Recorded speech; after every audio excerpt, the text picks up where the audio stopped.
Welcome back, YouTube. Street Stallion here again. I'm at the storage unit and we're gonna attempt to cold start the Explorer that's been sitting for 2 months, and she still looks clean from the last time I washed her.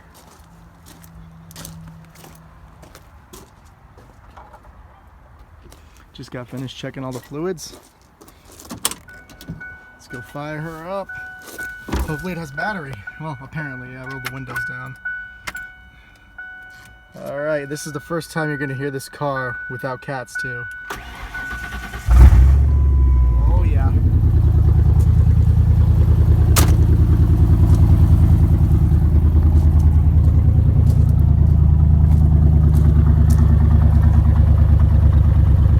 Let her warm up a little bit, no smoke at least.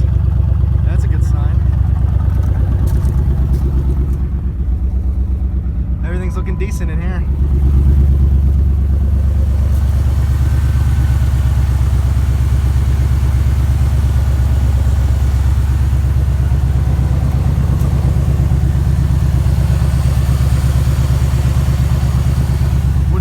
If it starts making smoke because that oil leaks probably on the cat. Yeah, it's been leaking some oil down there.